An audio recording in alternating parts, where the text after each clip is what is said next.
Também a saudar meus colegas de mesa, né, porque eu tenho admiração e entendo que são pessoas aqui que podem ajudar a construir essa inovação, né? E a gente tem enfrentado na prática,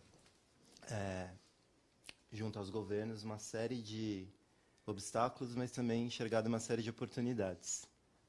Então, eu gostaria de compartilhar um pouco dessa vivência, inicialmente com o governo do Estado de Minas Gerais, no tema da reincidência criminal dos adultos, e depois no Estado do Ceará, que envolveu 3 temas, basicamente, que foram a questão da hospitalização de pacientes crônicos e da assistência domiciliar, a questão da evasão e do abandono escolar e a questão da reincidência infracional juvenil do sistema socioeducativo. Mas antes de entrar nos temas e nas experiências, eu acho que valeria a pena, como eu sou o primeiro a abrir essa mesa, falar um pouco mais sobre o que é o título de impacto social. E eu trouxe alguns materiais para ajudar no nosso entendimento. Então, como vocês viram lá no vídeo do BID, o título de impacto social ele é basicamente um novo modelo de contratualização de serviços sociais, mas também de investimento e financiamento privado de intervenções no serviço social público. Então, inicialmente, a comunidade, né, tem um problema, esse problema precisa ser muito bem mapeado, inclusive construindo fluxo causal, porque não basta fazer a remediação, que é vamos dizer assim, a prática mais comum, né, nas políticas públicas, mas é realmente uma ferramenta que se volta para a prevenção. Então, a análise do problema é fundamental. A partir da análise do problema, se analisa também a população. Não está ali no gráfico, mas é o que se segue. Com uma clareza sobre essas relações causais, né, e dos resultados que se quer atingir, né, que vão atacar essas causas, né, mais preventivas ou menos preventivas, que se constrói, então, uma visão sobre que tipo de solução precisamos para atacar este problema e esta população específica que é priorizada. Então, além de um modelo de contratualização e de financiamento, também é uma metodologia de priorização de problema, de definição de resultado, de métricas e de incentivos para melhor execução dos projetos. Então, a partir desse estudo, que é uma análise de viabilidade, é construída, então, uma lista de prestadores de serviço que poderiam atender as necessidades daquela população e, em seguida, o que ocorre é uma modelagem mais detalhada, tanto do ponto de vista operacional, que é o modelo da intervenção em si, como a questão financeira, toda a modelagem financeira com caso econômico para o governo. Em alguns casos tem economia de recursos para o governo, o que facilita muito, principalmente no estado atual, né, que vivemos aqui no país, mas não necessariamente. Por exemplo, no caso da educação, não necessariamente as intervenções elas têm impacto positivo em economia. A partir da definição, então, dessa modelagem, isso é traduzido para uma linguagem contratual, né, e definidos os termos e condições, metas, desembolsos, pagamentos, estrutura da transação. Aí sim que é assinado o título, né, que é um papel que é emitido pelo governo. Tem uns que gostam de chamar de título, outros preferem chamar de contrato, simplesmente, ou contrato de impacto social. Foi um termo aí que eu ouvi recentemente, inclusive que foi desenvolvido, vem sendo desenvolvido por um professor aqui da Direito da GV que está estudando esse assunto junto com a equipe dele. Então, a partir dessa assinatura, entra também o papel desse intermediário que ajudou no processo de desenvolvimento da ferramenta. Então, ele continua tendo um papel de articulação com investidores para fazer a distribuição desse papel que foi emitido. E enfim, com os investidores alinhados e o prestador de serviço também alinhado, começa o trabalho.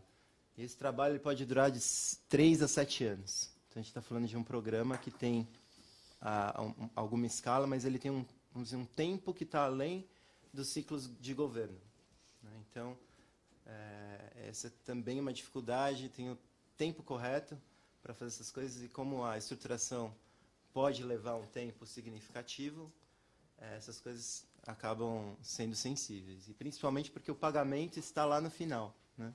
E como o pagamento está no final, provavelmente ele vai cair no outro mandato. Não necessariamente, mas é uma grande possibilidade. Então, isso é uma questão sensível também.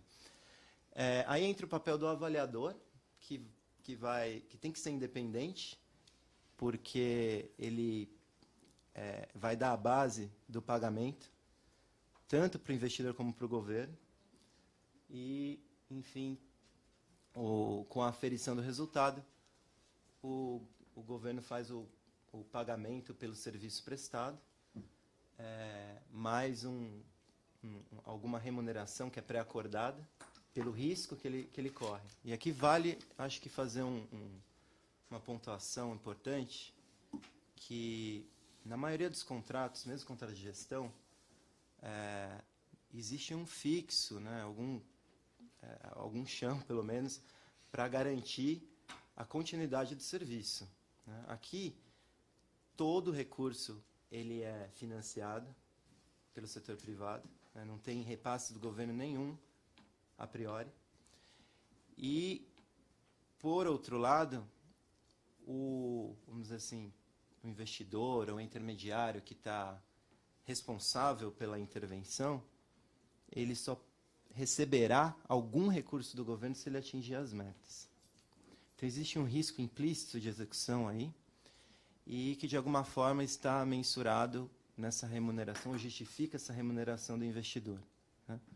É diferente de outros casos.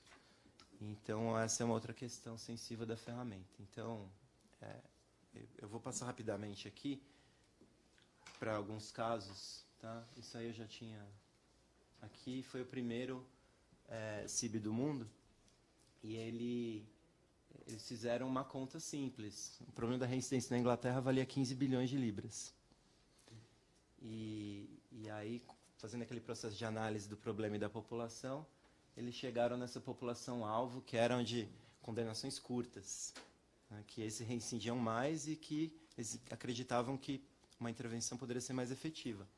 Então, eles tinham, para essa população, uma taxa de reincidência de 63% e um número médio de condenações prévias de 7.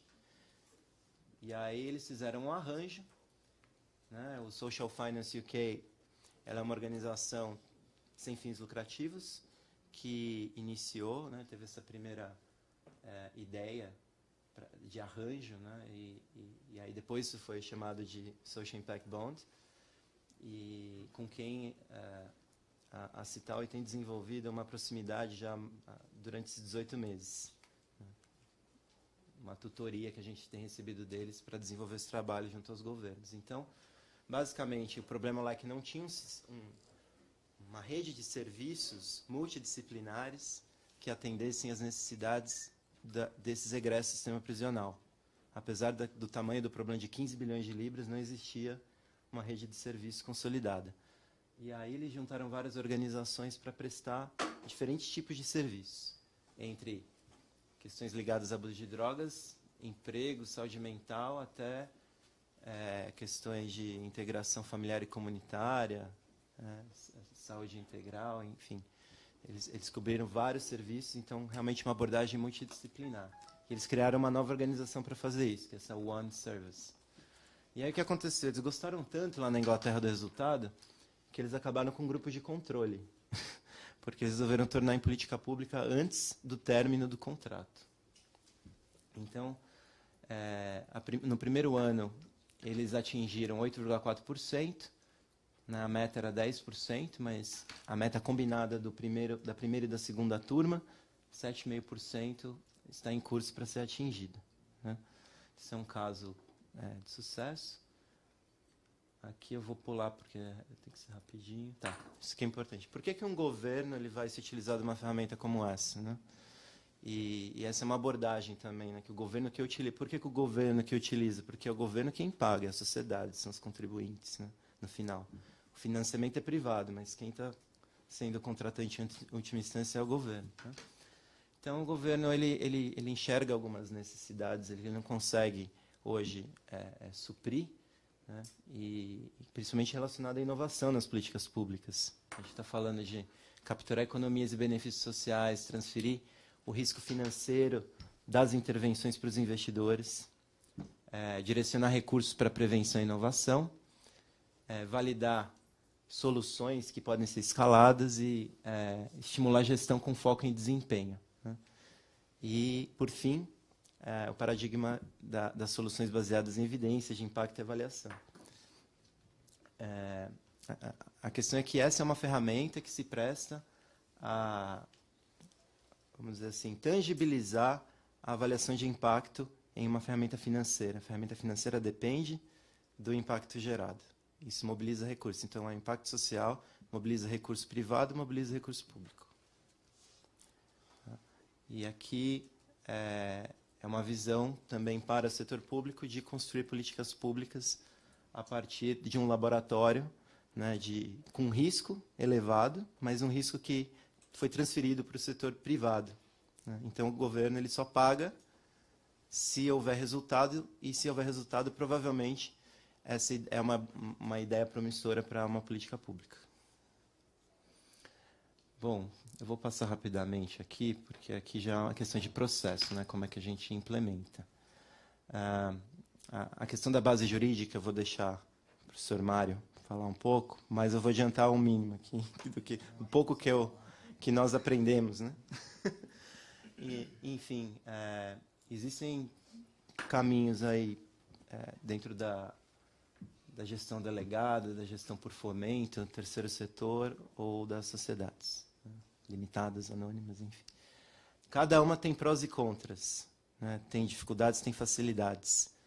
A questão central é que essas estruturas têm que permitir o pagamento por resultado, muitas delas já permitem, e permitir uma governança, uma gestão de risco mais autônoma por parte do investidor, do binômio investidor-prestador de serviço. Né? Então, isso está bastante alinhado, acho, com o conceito dos contratos de gestão e também do novo marco regulatório das organizações da sociedade civil, que prevê prestação de contas de resultado como forma principal de prestação de contas, só que aqui a gente está falando de uma ferramenta que é muito mais do que prestação de contas. Né? Aqui, realmente, pagamento 100% por resultado.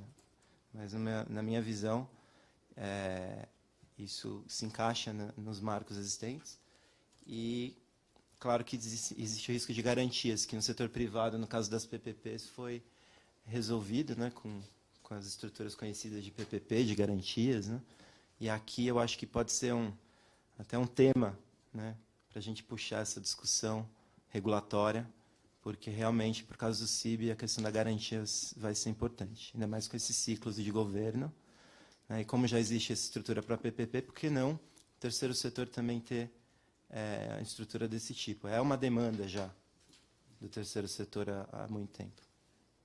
Aqui, principalmente o terceiro setor que contrata com governos, né? E que corre esse risco atualmente e tenta mitigar esse risco de diferentes formas. Então, acho que o CIB acaba puxando essa discussão e tangibiliza com os projetos que estão sendo desenvolvidos, que podem ser laboratórios para essas novas práticas. Né? Então, eu queria só mostrar aqui para vocês perguntas que nós tentamos responder no estudo de viabilidade, análise de viabilidade do projeto.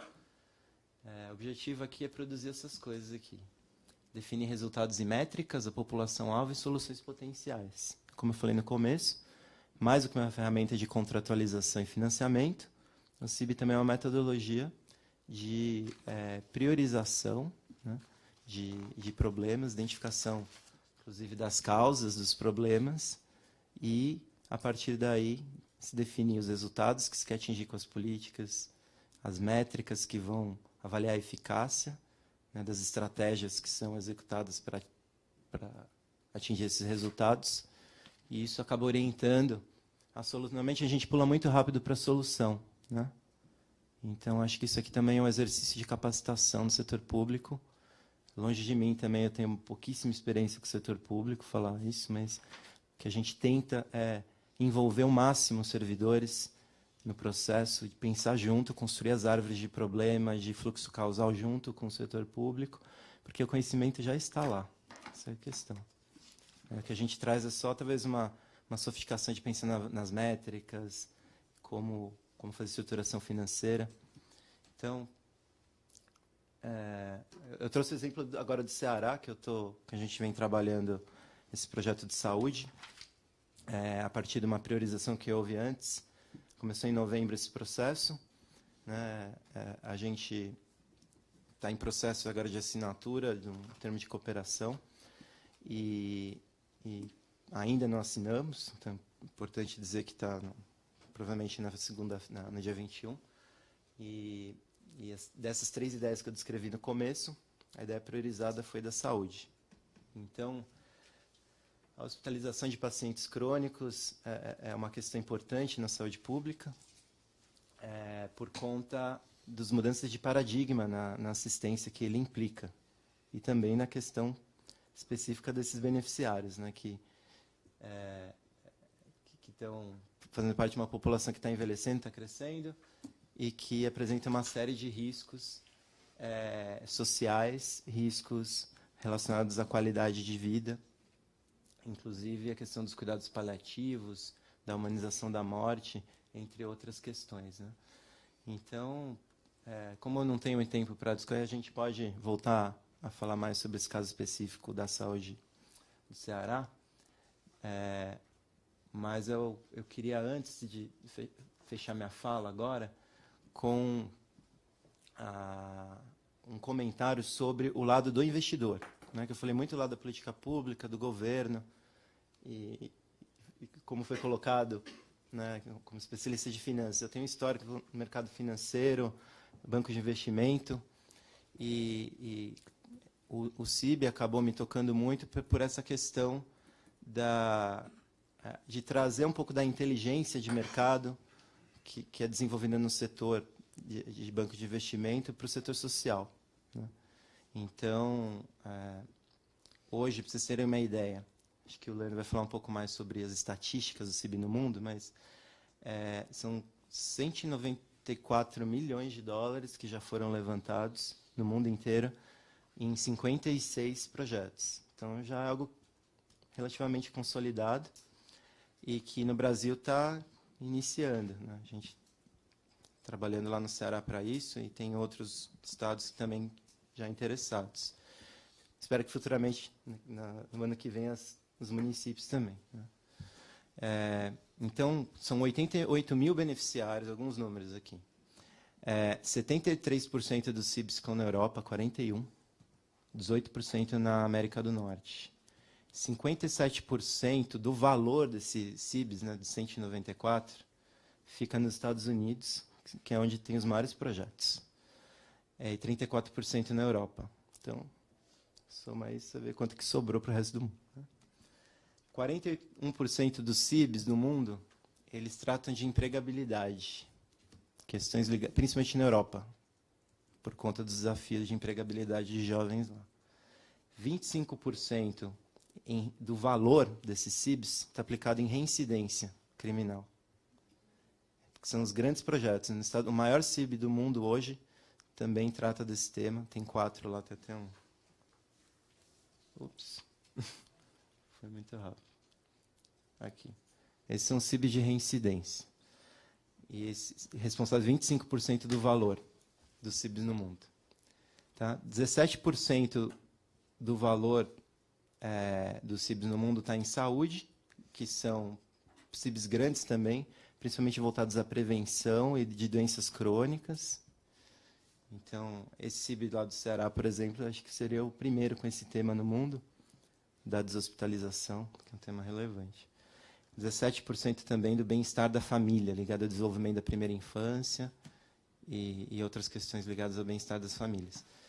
Então, aqui, só fechando com esse quadro, Peterborough foi o primeiro CIB do mundo.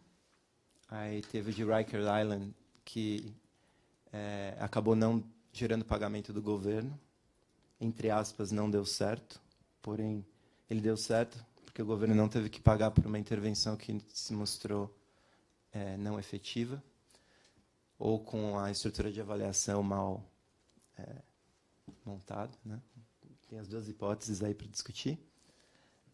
E esses dois grandes CIBs aí no estado de Nova York e Massachusetts, também ligado com a questão dos egressos e empregabilidade. Tá, só finalizando, então, com a estrutura desse CIB, ele envolvia a garantia do Bloomberg Philanthropies, além do financiamento do Goldman Sachs. Então, foi o Bloomberg Philanthropies que pagou a conta, como o governo não teve que pagar. E aí, estão todos os atores em cada um aí das caixinhas, né? E foi isso que aconteceu lá. Eles não atingiram a meta para 4 beneficiários, por dificuldade de audiência mesmo. Os jovens não frequentavam o centro. Bom, por fim, eu vou falar um pouco da Cital. Cital é uma organização que tem como missão mobilizar capital para impacto social, né, promover melhor alocação desse capital. E, atualmente, a gente tem essa linha de atuação, né, em estruturação, distribuição para o mercado dos CIBs, mas também temos fundos de empréstimos, fundos de aplicação de recurso para a filantropia, além de consultoria de responsabilidade socioambiental, visando aí a influenciar as decisões de investimento. Então, passa por todo o espectro dos negócios sociais, com lucro, sem lucro, filantropia. A gente chama esse de espectro das finanças do bem, né? É uma definição. Não quer dizer que as outras finanças são do mal, tá? Mas a gente trabalha, por exemplo, com setores que são voltados ao lucro, mas que também são voltados ao impacto positivo na sociedade. Então, eu gostaria de finalizar minha fala aqui. Estou aberto a dúvidas de vocês e gostaria de passar a palavra, então, para a Laura. Obrigado.